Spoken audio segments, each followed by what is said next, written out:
anak lanang belajar, aku mau tanya ya. Apa? Tanya gini, aku ini loh, kalau lagi semangat untuk zikir, itu semangat banget. Tapi kadang kalau lagi malas kok, malas banget. Itu solusinya gimana?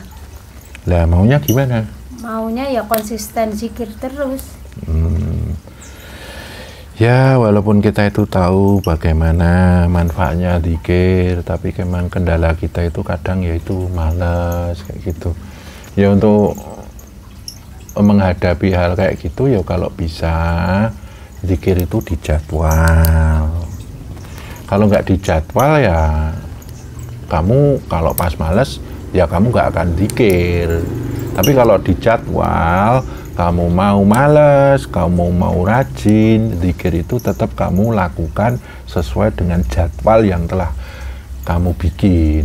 Seandainya kamu nggak bisa bikin jadwal zikir, cobalah ikuti jadwal sholat. Sehabis sholat, lakukanlah zikir nafas 5 menit, 10 menit, nggak usah istilahnya panjang-panjang, yang penting itu kamu melakukan 5 menit itu udah cukup kok habis sholat. 5 menit habis sholat kan sehari 5 kali sholat dari subuh, duhur, asar, maghrib, isya itu kan sudah 25 menit. Terus nanti ditambah tiap malam dijadwal minim setengah jam atau kalau bisa 1 jam, bisa habis maghrib, habis isya atau malam atau mungkin habis sholat tahajud. Itu kalau kita jadwal, kita akan terikat oleh jadwal kita sendiri. Seperti juga Nabi Muhammad itu menjadwalkan sholat, inna sholata kanat 'alal mu'minina kitaban mauqutan itu loh. Jadi kita dijadwal toh, sholat itu 5 waktu, mau kita males, mau enggak, mau khusyuk atau enggak khusyuk, mau konsentrasi atau enggak konsentrasi, sholat itu tetap kita lakukan. Ini menghindari zikir kita itu hanya menuruti keadaan kita. Nah kalau pas malas, kamu nggak menjadwal, ya kamu nggak akan zikir. Tapi kalau pas rajin, wah zikirmu kayak kayak gitu.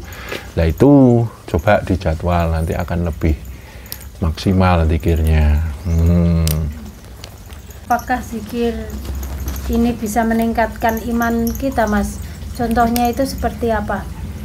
Ya bisa, karena zikir ini kan memang banyak melatih kita itu selalu sadar Allah, terus mengucap lafaz-lafaz tauhid, dan kita lakukan dengan rutin istiqomah. Ini iyo pasti ada efeknya dengan keimanan. Nah ciri-cirinya orang beriman itu kan hatinya tenang, jiwanya tenang, pikirannya tertata, nafsunya terkendali, perbuatannya atau tingkah lakunya baik tubuh atau panca inderanya itu kan terarah kepada hal yang baik, hal-hal yang bermanfaat.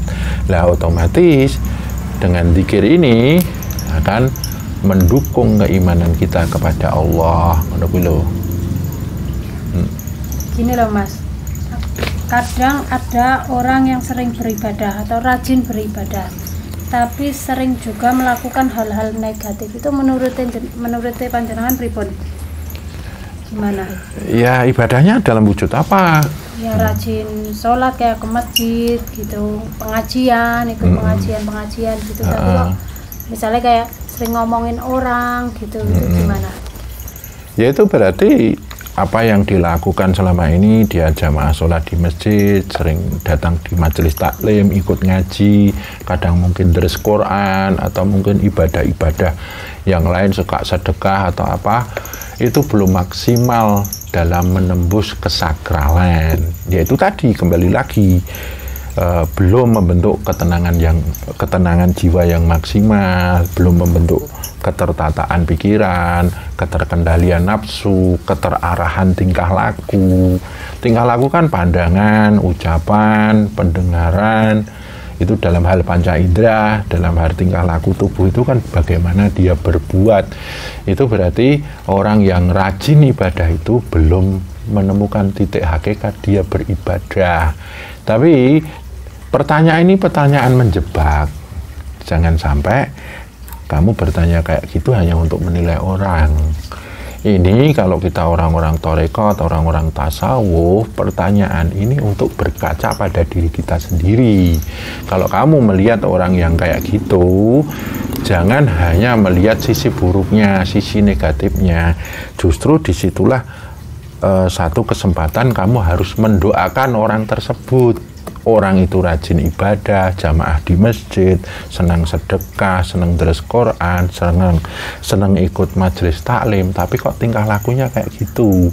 Berarti kan itu kurang bermanfaat. Itulah ranah supaya kamu mendoakan orang tersebut, semoga apa yang dia lakukan dalam ibadahnya itu berguna bagi dirinya. Terus untuk sisi negatifnya, itu untuk kita ambil hikmahnya, kita ambil buahnya.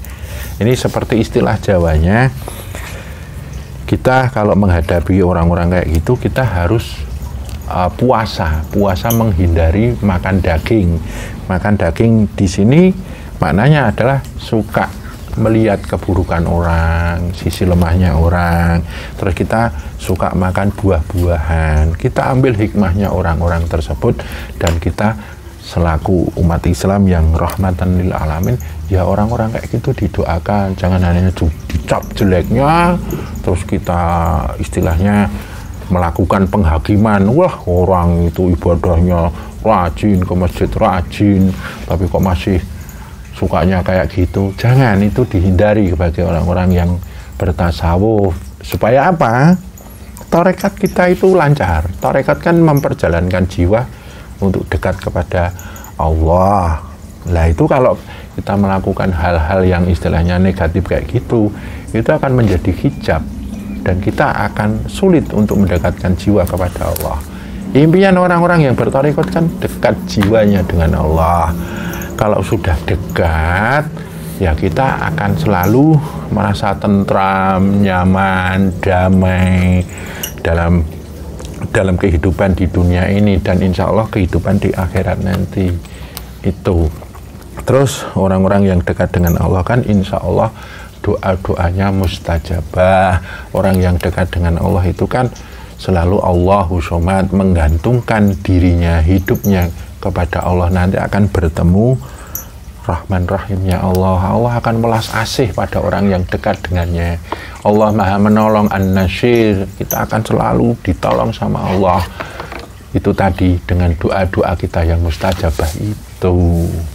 Berarti kalau melihat orang-orang seperti itu lebih baik kita mendoakan saja ya? Iya. Jangan hanya melakukan penghakiman. Kalau kamu melakukan penghakiman, ya apa gunanya kamu ngaku-ngaku orang yang bertarekat? Itu sama aja. Itu orang bertarekat kok masih kayak gitu. Bener loh.